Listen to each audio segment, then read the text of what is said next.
Hello and welcome back to the 12th Annual Alcoholics Anonymous International Convention of Aarhus 2017. Another break? Just a quick announcement. We do have some spots left for dinner that is happening tonight. We got the list already. Yes. So it's just 9. 1900 at 7 o'clock. 45 minutes. 8 promos And for then 10 and 11. You can get the tickets for that at the back of the room. Yeah, that's fine. Table I next might to the concession stand. We still have anchor us back as coming out of 6 and 7 is 8 and 9, if that's okay. Sure. Yeah. We will be jumping back with our guests from out of town, who will be covering what they're covering. We do this. Without further ado, please let me announce again, Caroline and Simon.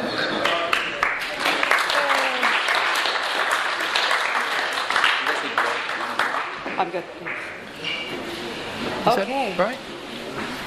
That looks right. Yeah. All right. Okay, so hello again. I'm Caroline. I'm an alcoholic.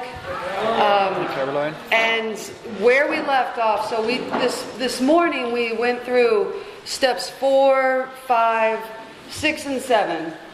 And for anyone who's joining us, and just as because I think it's a good idea, I just we're going to go into 8 and 9, but I want to touch a little bit again, just review quickly the 4, 5, 6, 7, because remember that what we are doing is not drinking. That's not what these steps were. None of these steps is don't drink. These are steps to a power because we don't have the power to not drink. Yeah. So we're not one day at a time not drinking. We are people who one day at a time drink quite a bit. So that's not our assignment. Our assignment, our solution is to connect to this power that will do this impossible thing for us. What we've discovered in step 3 is the thing that is blocking us from this power is our own attempts to be this power. We found out in the 4th step that what that looked like is every time I'm afraid, I take the reins or the wheel and I try and do whatever it is I've learned how to do to make sure I get what I think I need. And a lot of times that looks like lying, stealing, all sorts of things. Flirting, all the things. I've seen that those things are the things blocking me from God. I thought I was drinking because I didn't like the way you acted. As it turns out, I was drinking because I didn't like the way I acted. I was drinking to solve the problem that is me, not the problem that is you. And now that I've seen on paper that the problem all along was me, now in step 6, I've become willing to let God be God, and I will be the passenger. Now that's harder than it sounds, isn't it? Because what happens if I get scared and I'm hungry and I don't have any money? And I see that you left a sandwich sitting there. I'm so hungry. And I don't know how else I'm going to eat. It takes a lot of faith, takes a lot of courage for my mind to see that the only option for me to eat is to steal your sandwich, and yet not steal your sandwich requires faith. Faith is beyond what my finite mind can see. Trusting in the unknown is very scary for us. It's scary for all people. But in step 6, that's what I'm agreeing to do. I've become willing to have God remove these things from me. But it requires sacrifice, destruction of self-centeredness.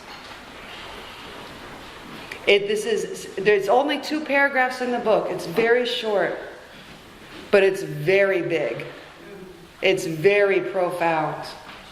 I cannot ask God to remove my resentment if I still rely on self-pity to feel good. I remember after I finished my 5th step, I still had a resentment, a huge resentment. And it woke me up in the night, like on the hour. For days, I woke up in a rage because I had been treated so unfairly. And I asked my sponsor, I said, the resentment won't go away. And I got advice from people who I don't think maybe had done the steps yet, because the advice was funny. The advice was, they said, Caroline, how about this? Go into the shower and you can have the resentment in the shower. But once you're out of the shower, you don't get to have it anymore. So why don't you just go take a shower and you can resent them as much as you want when you're in the shower. But when you leave, you can't. And so I took just hours of showers. I wasted so much water just fuming in the shower, and then would get out of the shower still mad. That did not work. No. And she said, oh, Caroline, okay. Before you get out of the shower, imagine the resentment is a necklace. And before you get out, take off the necklace and give it to God. Wow. I tried that. People, you have to understand how much I tried. That did not work. And one day I'm sitting on the windowsill smoking a cigarette, or 12, and just fuming. And I'm imagining one day she's going to finally apologize and come to me and tell me how sorry she is and how much pain she caused, and she finally gets how much it must have hurt and what can she do, and all will be right with the world when she finally comes. And what will I say? I'll be very graceful, but I will probably not forgive immediately, because then how will she learn? All of the things. And as I'm sitting there smoking, something finally clicked, and I realized, I either get to keep self-pity and the resentment that goes along with it, or I can go to God reliance and let go of the self-pity and let go of the resentment with it. But I can't have it both. But the point is that I can't ask God to remove these things if I still think I need them. This is a big step. And then the step that comes right after is I humbly ask God to remove them. Just like we read around the 3rd step, it seems like it's impossible to get entirely rid of self without God's help. I've heard there's a lot of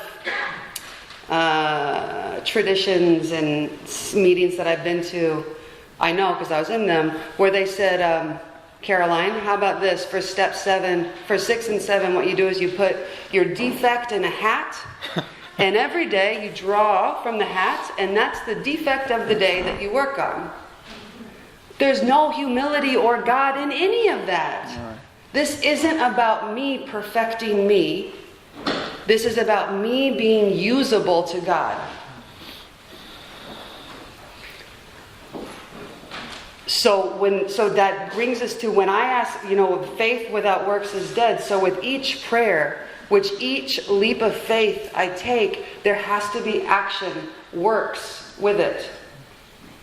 If I ask God to remove the defects that cause me to make mistakes, I also have to amend the mistakes.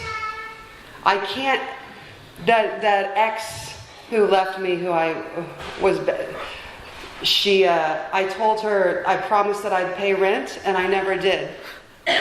So if I'm going to ask God to free me from the fear of economic insecurity, I have to be willing to give that money back. Every day that I don't, I'm still in self-reliance. I have to amend the behavior. It's beyond apologies. It's righting the wrongs that my self-reliance created. That's how I leap. I spent my whole life standing on the edge, and teaching other people to leap, promising them God would catch them if they would just leap. But I never left myself. I was too afraid. I was too comfortable on the edge. And in the amends is when I now am going to leap. I don't know how I'm going to be financially okay if I pay this money back. But I don't need to know how. God is in charge. Fortunately, we have our list of people we owe amends to because we made it when we took inventory. It was hard for me because my first sponsor had me burn my fourth step.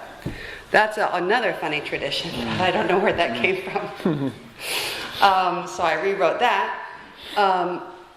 But so you have on your list, on your inventory that you did when you looked at the mistakes you've been making in self-reliance, you have a list of all the people you've harmed.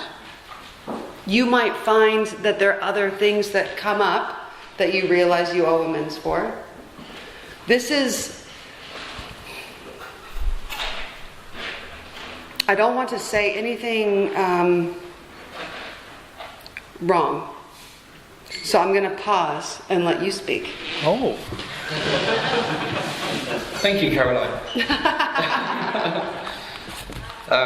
I say things wrong all the time, so... On the don't worry. microphone. They're listening. Welcome back, everybody. My name is Simon. I'm a recovered alcoholic. And as Caroline alluded to just then, we have a list of harms we have caused. We made it when we took inventory. It's what the book says. It says once we've completed step 7, and if you refer to page 76 of your big book, it says now we need more action. Well, I thought I'd done pretty well in doing an inventory, sharing it in step 5, having my quiet hour, doing the review, asking for the willingness, doing my 7th step prayer, saying amen. Give me a break. And it's like, now. We need more action.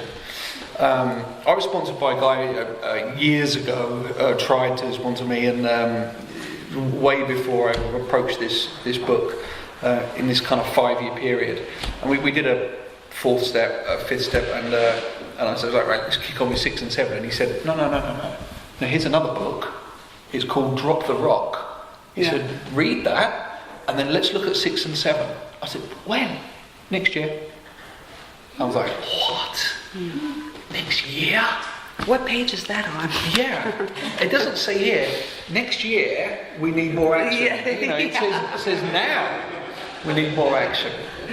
Without which we find that faith without works is dead. And one of the things you mentioned earlier, which I think was great, was that in order for faith to be effective, it has to be accompanied by unselfish action. You can't I can sit and believe in God all I like, but that's not going to help. It's access to and dependence upon combined with action. I need trust, faith combined with action. For faith to be effective, it must be accompanied by unselfish action. It says, let's look at steps 8 and 9. We have a list of all persons we have harmed and to whom we are willing to make amends. Are we? That's the next question. Are we willing to make amends to all these people? I might have the list, but if it's like, no, it was all their fault, I might as well just back up and go home because I've missed something. But we've made amends. We have a list of people that we are willing to make amends to. And that is the change, because I go from the first 3 columns in the inventory of blaming them to seeing my mistake in the 4th column and going, oh yeah. And the humility is in now I know I need to clean up in the 4th column.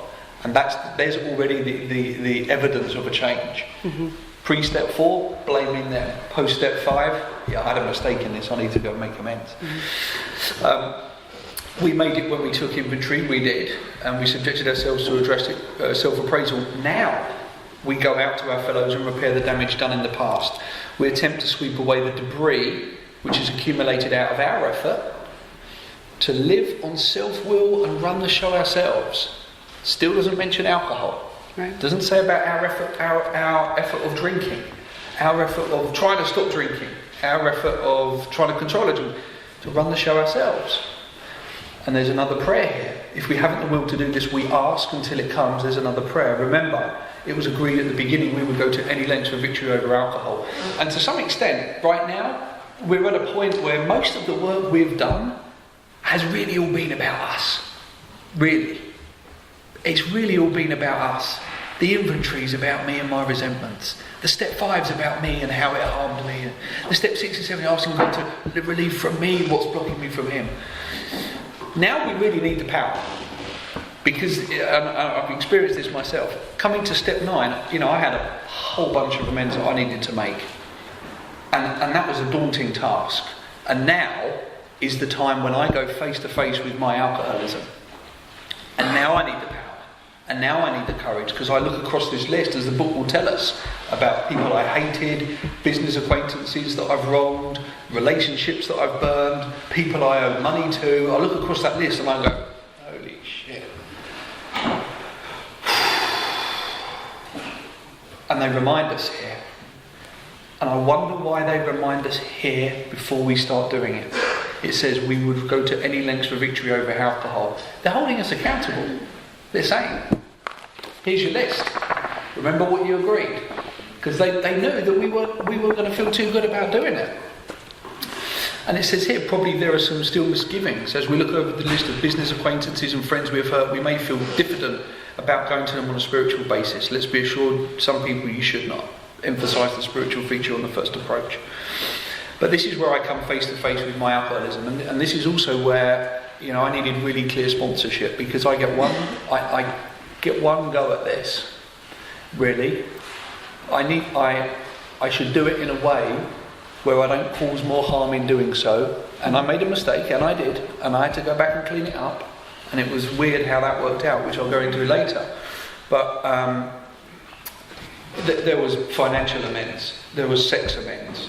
There was family amends. There were some amends I was willing to do. There were a few that I was honest I wasn't willing to do. Mm-hmm. And there was a few that I said, absolutely never. And we did some columns. We did a W for willing, NW for not willing, and N for never. Yeah. We structured them all out. We segregated them: family, friends, sex, finances. Because I had to get clear on the harm that I'd caused and what I was going to make the amend for. If the amend I'm going to make, is it going to harm anybody else? Mm-hmm. Do I turn up like the tornado, roaring my way through the lives of others still, even in the program of recovery? Mm-hmm. No. The book says we need to be sensible. We need to be tactful. We need to seek counsel where appropriate. We need to secure people's consent before we turn up. And just because, Simon Clark is getting sober and Simon Clark needs to recover from alcoholism because Simon Clark's going to die, it doesn't mean that it doesn't give me carte blanche just to roar in the way of other people's lives and go, hey, I'm sober, I can't get over drinking until I do this. No, there is a long list of harmed people. And I've got to say this, I loved listening to that Alateen girl earlier, because she described what it was like living with me. And I don't hear that too often. I don't really get to know what it was like living with me that often. But in the amends, when I go back, and when I say to people, I'm recovering from the 12 steps of Alcoholics Anonymous. I'm trying to recover from alcoholism through the 12 steps of Alcoholics Anonymous, and I can't get sober until I do this. I know that when I dated you or whatever the situation is, I believe I harmed you in this way. I recollect this is how I may have harmed you. What can I do to make that right? And then I be quiet, and then I listen. And that, when they start telling me, well, thank you, Simon, you did harm me when you did this, this and this, but that wasn't all you did. Okay. How else did I harm you? Well, there was this, when you stole from me. When my dad died when I was really young, the last thing he left my sister before he died was a champagne cork with a 50p piece in for his 40th birthday. And he gave it to my younger sister as a present. She said, you stole that. And that was the last living memory I had of my dad. And she was 16 at the time. And I was earning money, I had a job, but I stole that 50p to put towards booze. And that was the last sentimental thing she had left of her father. And I forgot about that. Yeah. And she was like, that was the last remaining thing that ever reminded me of my dad. She said, and you took that and put it towards booze. And I was like, phew. And she said there was another time. And then she told me how I had harmed her. And then at the end of that period, I said to her, is there anything else that I may have done that has harmed you? And she said, yeah. She said, you know, that time when you came at me violently. And she said, I've been on antidepressants and since that day. Jesus. She said, you know, I'm just using my sister as an example. This is one of many. She said, after my dad died, she said, it was all about your dad dying. She said, but you didn't care for me when my dad died, or your mum, his wife. She said, Dad's death became about you. And it would, that truth, when I heard people describing that to me, that's when I realised the depth of my alcoholism and the absolute depth of my selfishness and self-centeredness. Because there's how I think I've harmed people. And as the young girl earlier was sharing, there's actually the real mental, emotional, psychological, spiritual and physical damage that I cause. Now, I don't think I can necessarily repair all of that in one go. But when I asked her, what is there I can do to make that right? After she told me all of this, I said to her, please tell me what you would like me to do. I'm out of ideas. You tell me. This isn't about me. It's about me helping to repair you, freeing you up. Because the amends is unselfish. And part of the reason in 9 Step Amends, what I learned is, yes, I can't get over drinking until I've done these amends. But actually, that's secondary. The unselfish part of the 9 Step Amends, and mainstream Alcoholics Anonymous will not support this, but the unselfish part of the 9 Step Amends is that in freeing you up, I get free. But I have to free you up first. And she described to me exactly what she wanted me to do. And she said, there was a big list and I wrote it down and I made sure I did it and continue to do it. She said, you know, I lost you as a brother years ago. She said, show up and be a brother. Call me. Take my call when I phone you. Show up to my birthday, please. I've lost my dad. I nearly lost my brother. Show up. Be a son to your mum. And I didn't know how to do any of that. I did not know how to do any of that. She said, pay the money back. Just be there. Be a brother. And all of this stuff. And it gave me an action list on what to do and how to do it. And I had to ask God's help to do that. And I had to stick with it. But and the girl earlier that I'm referring to at Alateen, it was so good because the delusion and the perception of how my actions and my selfishness impacts others is one thing, but then there's the actual reality and how I damage them, and it is the most critical part of the house cleaning process in going back and coming face to face with the damage. It's also the most humbling.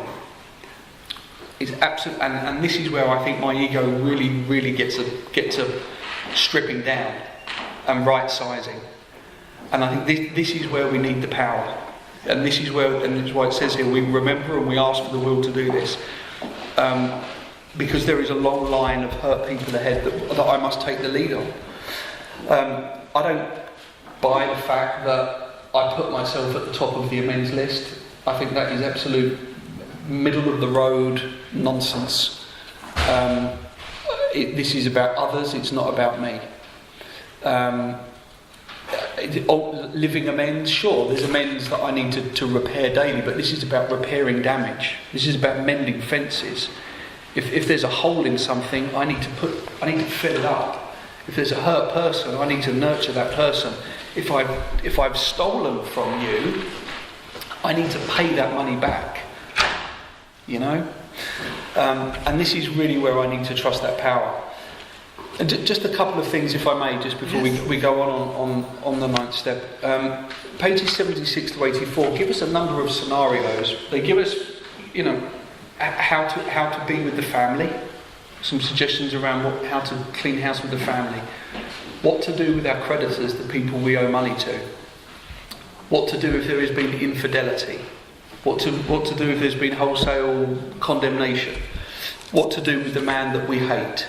What to do if we're divorced and remarried and haven't paid alimony. And they give us a number of different scenarios and some guiding principles on how to address some of these amends. A couple of things that I think is great, and we can go into them, but there's just a couple of things I think that I'd like to just point out. All these reparations take innumerable forms, and there are some general guiding principles. And it also says we remind ourselves, again on page 79, that we've decided to go to any length to find a spiritual experience. We ask that we be given, and here's the ninth step prayer, strength and direction to do the right thing, no matter what the personal consequences may be. We may lose our position or reputation or face jail, but we are willing, we have to be. We must not shrink at anything. This is important stuff. It also says on page 82, it says the alcoholic is like a tornado roaring his way through the lives of others, drunk or sober. Hearts are broken, sweet relationships are dead, affections have been uprooted, selfish and inconsiderate habits have kept the home in turmoil. We feel a man is unthinking when he says that sobriety is enough. That is very, very different to what mainstream AA will teach us about, have you had a drink today? No, then you're a winner. That is so polar opposite. Is so polar opposite. This is not about not drinking. As Caroline said last night and earlier today, this is not about trying to not drink. This is about taking us to a power that will revolutionise us, rocket us into a fourth dimension of existing. The book uses the word catapulted, rocketed. This is a completely different deal than just not drinking. And it says we feel a man. We've got this. We took this thing out. We feel a man is unthinking when he says that sobriety is enough. We laminated it on a big kind of A5 thing in our group, and we stuck it on the wall. Bang, like that. We also put on the wall. We have recovered from a seemingly hopeless state of mind and body. We don't have think on our wall or live and let live. I mean, that's a great principle, but it's for the family, live and let live principle. This is not about not drinking. In amends, I'll just share one experience, if I may. It says, we feel a man is, we may lose our position or reputation or face jail, but we're willing, we have to be. There was a couple of amends that I had, which were bizarre in God's world. When I was drinking, I stole from a post office. I robbed a post office to fuel my alcoholism.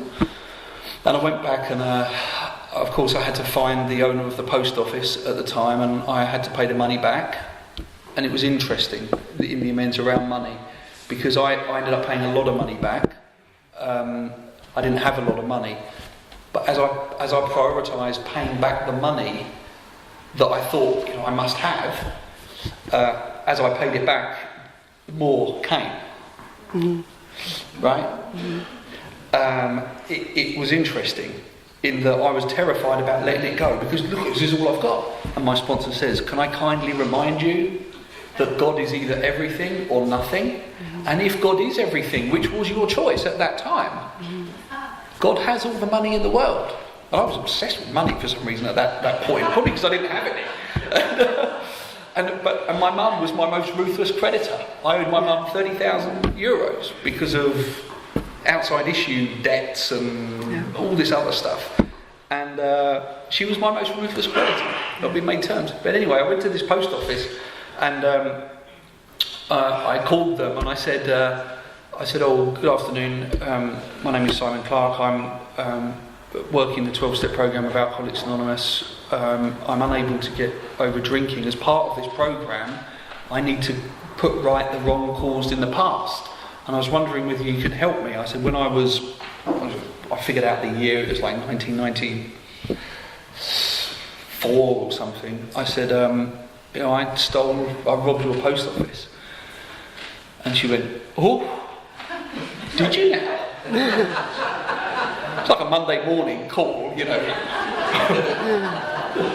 I said, yes. And I said, what I'd like to be able to do is to talk to the person who was the post office master at the time, because it must have harmed him, because it came out of his wages or whatever. And I said, I was wondering whether if he's still there. She said, 1994, what was his name? I said, it was Paul Weston. And she went, oh, yes. And I was waiting to hear, hold him on a minute, I'll just patch you through to him. Yeah. And she was like, yes. She said, that's right. She said, no, Paul left the post office a couple of years ago. And I was like, phew. I was thinking I'd hear that. And she said, yes, he left the post office a couple of years ago. He's now assumed a position as the head of police department of North London Constabulary. We're still in touch with him. Would you like his contact details? And I looked up at God, I was like, are you serious? So, of course, I took the details and I was terrified, and I was like, oh my God, it had to be one of my amends, didn't it? Yeah. It couldn't have just been he's retired, send him a cheque, no. So I had to call him up and I explained who I was and what I was trying to do. And I just said, listen, I'd like to repair this damage. And he said, oh yes, he said, I remember that.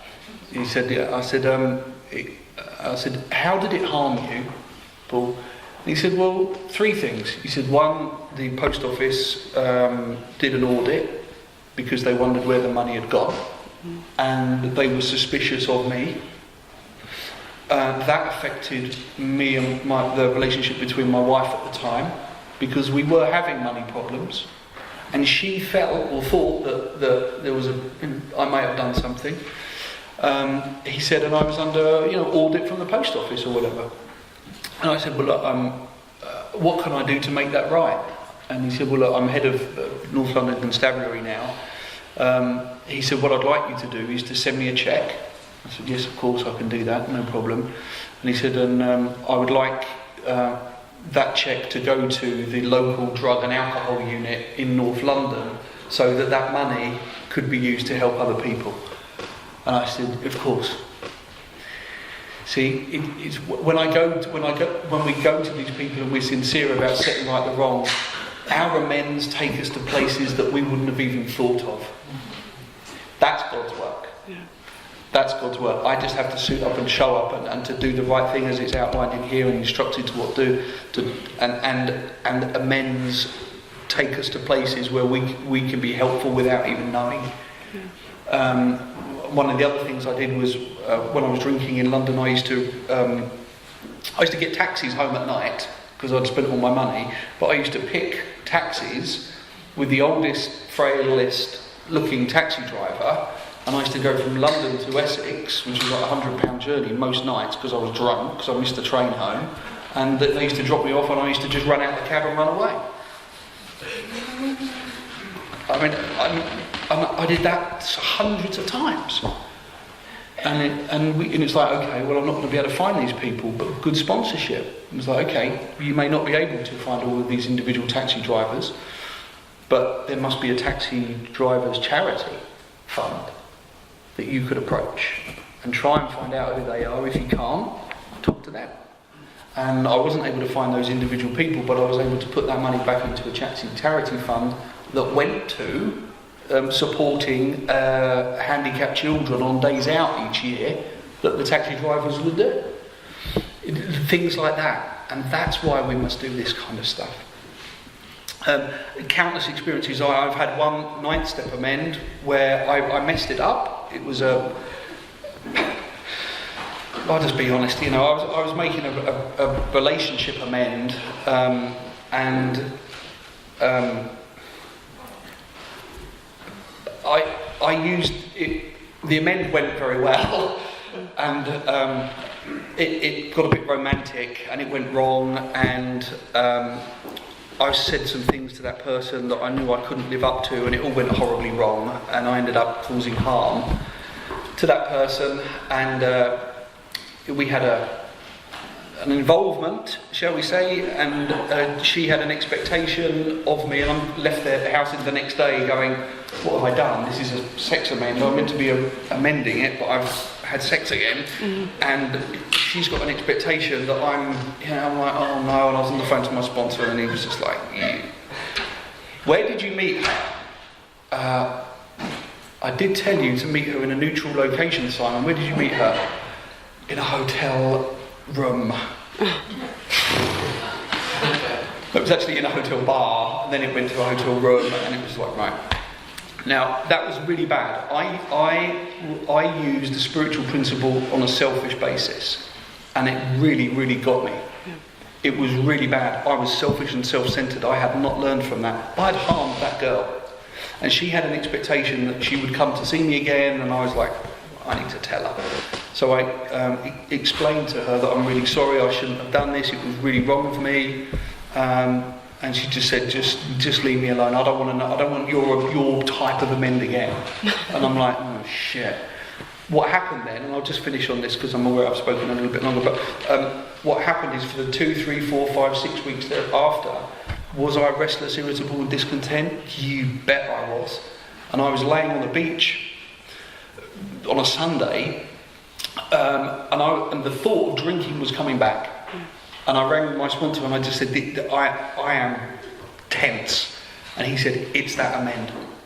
He said, this is the price you pay for using a spiritual principle on a selfish basis. So because I'd harmed her, I didn't want to go back to her and harm her again. So I wrote her a letter. We sought counsel, we prayed about it, we asked God, we wrote her a letter saying, listen, this really shouldn't have happened. If there's any way I can make this right for you, please let me know. And I just left it with her. Now this is God's world, right? I didn't hear from her for months, and then I get a call. I'm leaving my mum's house, flying back to France, and she says, Simon, it's Donna. I said, hi. She said, in that letter you said, if there's anything you can do to help me with that amend, she said you'd do it, and I was like, yeah. And she said, can you come over and see me, please? I said, well, what's the matter? She said, and then she broke down and she said, I have got a raging cocaine problem. She said, I cannot stop smoking crack. She said, I've lost loads of weight, I can't work, I'm as thin as that microphone stand. She said, I've not slept for days, could you please help me? And that was if I would have done the amend my way to fix myself, to feel better about what I'd done, and not left it in God's hands, that would have never occurred. And I got an opportunity to meet with her, connect her with a woman in a sister fellowship of Cocaine Anonymous at the time, and connect her up with a woman sponsor who took her to her first meeting and started working the steps with her. Now, that was trusting. Something bad turned into something good. Something bad turned into something good that I could have never imagined. And she got the help she needed to do that. But the point I'm trying to make here is it would have been easy for me to rush in, fix myself because of the restless and irritability and discontentment. Mm-hmm. But I had to listen to her. She said, just leave it with me, I'll come back to you. It didn't stay out of my life. But with good sponsorship, with prayer, with trust in that power, that the amend got regulated in a way that I would have never been able to have dreamed. This is one of the biggest steps we ever do, and this is where we need to tap into the power. This is where we need good sponsorship. This is not a willy-nilly kind of, don't worry about the men's will come to you. No, we need to take the lead. This is action. It's door knocking, writing letters, making calls, arranging visits, face to face. I know the internet is prominent in everyone's lives today, but if we read the big book, it talks about putting pen to paper, writing letters. I know emails and internet wasn't written in the 1930s. I know all of that, but amends are to be done face to face, direct, wherever possible, except when to do so would injure them or others still. And I believe that Facebook and all these other social media platforms are great for finding people. That's excellent. They didn't have Twitter or Facebook when I was doing my amends the first time. I had to pay a people tracing service, to go and locate people that I couldn't find, that found them, that I had to write letters and go and talk to them. Big step. But this is where we need the power.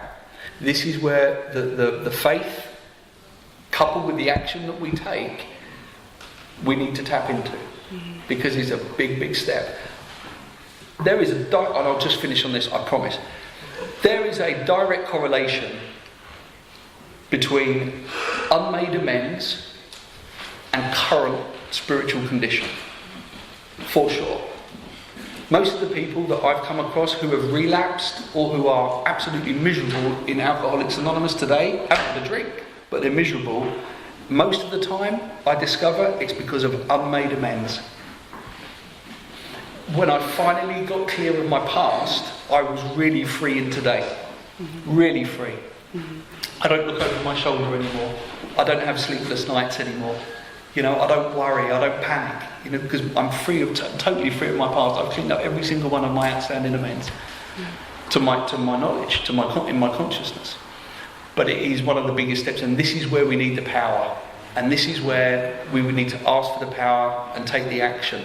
And God sees to it, based on the experiences I've had throughout amends, God sees to it and then I know that the belief I had in that power, and then watching how these amends take place from just turning up, then the belief I have in that power becomes, I know this power exists because I'm getting free as a bird here, and stuff is happening in this amends process that I could not have even thought up myself.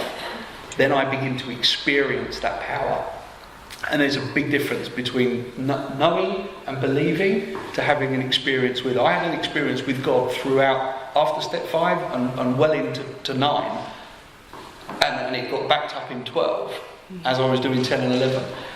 And one time through the steps at that phase, I knew that God exists. And God was doing for me what I could not do for myself. Big, big step. But good sponsorship, lots of prayer and lots of action. I think I'm done on that. Sorry. No, that was... How are we on time, bud? Sorry. So, no, that's... I knew God was right to shut me up and pass the baton. I'll also just add on to that with the amends. When I get face to face with someone, now for the first time, I don't have a sponsor looking over my shoulder. This is truly to the degree I want to connect to God, to the degree I want to be free. It's just between me and God right now and this person. And my sponsor will never really know what I said. And I'm the only one who will reap the benefits or face the consequences. And when I sit and I say, is there anything I'm leaving out? And it's someone that I'm still a little mad at because they were more wrong than me. And they start listing other things. Yeah. And I sit there quietly, and every instinct is to say, oh yeah, but that's because you... No, but that's because you... Oh, I just sit there quietly. I give them permission to think ill of me. For the first time in my life, I give another person permission to feel however they feel, to think whatever they think, and to say to me whatever they are going to say. And I don't try to manage it, or fix it, or defend it, or explain it. I just let reality and truth be what it is. That's an amazing experience. When I talked earlier about this, trying to drink or trying not to drink is me trying to fly and I can't, but there's this plane 12 steps away. This is where I'm finally in the passenger seat and the plane's starting to go down the runway and is about to take off, and I don't know where it's going, and I'm not entirely, wait, maybe we should, and I have, this is, a lot of us jump out at the amends because it's just too scary and I don't know what's going to happen. But like Simon said, I don't get to see what that fourth dimension looks like if I don't just sit in my seat with my mouth shut and let them talk. And then offer to do whatever they say will make it right, and then do whatever they say will make it right. Oh, it's very exciting. And that leads us into to 10, 11, and 12 how we stay on the plane. May I just, you won't be able to shut me up now, sorry, but may I just one more thing, because I feel it's really important. In meetings of Alcoholics Anonymous, most meetings around the country or around the world, they'll read something called The Promises, which are generally read out at the beginning of every meeting. And let me be the first person to say that they are not the promises. They are the 9th step promises. They're detailed on page 83 of this book, and I think it's important that I mention this. It says here, if we are painstaking about this phase of our development, this phase, painstaking, hard-working, if we put in effort in this phase of our development, which is the amends process, the cleaning up the past, the paying back the money, the making amends, we will be amazed before we are halfway through. Before we are halfway through what? The step 8 list. We will be amazed before we're halfway through it. And then a number of promises come. Big promises come. If we're painstaking about this phase of it before we're halfway through. Yeah, so they're asking us to be painstaking in the amends. Make effort. Put it first. Work at it. And before you're halfway through, a number of things will happen. And what we do with the guys that I work with is we get their 8-step list, because I need to kind of dangle a carrot sometimes. Get an 8-step list, I fold it in half, and I say that's all you need to do before these will start coming true. There's a number of promises here, and somebody said to me, if it was actually my sponsor, he said, if you put when I take a drink before each 9th-step promise, you'll see that what these promises are. So when I drank alcohol, I was amazed before I was halfway through. Sense of ease and comfort. When I drank alcohol, I did not regret the past, nor wish to shut the door on it. No matter how far down the scale we have gone, we will see how our experience can benefit others. That feeling of uselessness and self-pity will disappear if we're painstaking about this phase of our development. We will lose interest in selfish things and gain interest in our fellows. But that's great, because selfishness and self-centeredness is the root of the problem. And it tells me here that I'm going to gain interest in my fellows. Self-seeking will slip away. Great, because that was all over my 4th step inventory. Our whole attitude and our whole life will change. That's evidence of a revolutionary change, of a psychic change. Fear of people and of economic insecurity will leave us. We will intuitively know how to handle situations which used to baffle us. We will suddenly realise that God is doing for us what we could not do for ourselves. And it says here, are these extravagant promises? It says, we think not. They are being fulfilled among us, sometimes quickly, and that depends on how fast you do your amends and how quickly you work through it, or sometimes slowly. Depends how slow you are in doing your amends. The promises will come true slowly if you're slow about the action, but they'll come quickly if you are painstaking about this phase of your development. But they will always materialise condition if we work for them in the amends process. Sometimes quickly, sometimes slowly. And just to finish, I came at this work the very, very first time dying, and it was either drive off the cliff or seek spiritual help.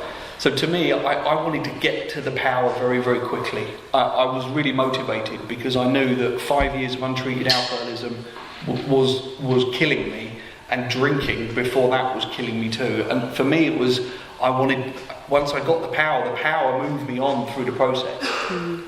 I wanted it because I was desperate, but once I connected to that power and started taking the action, I got catapulted through this work. I really believe that, so thanks. Yeah.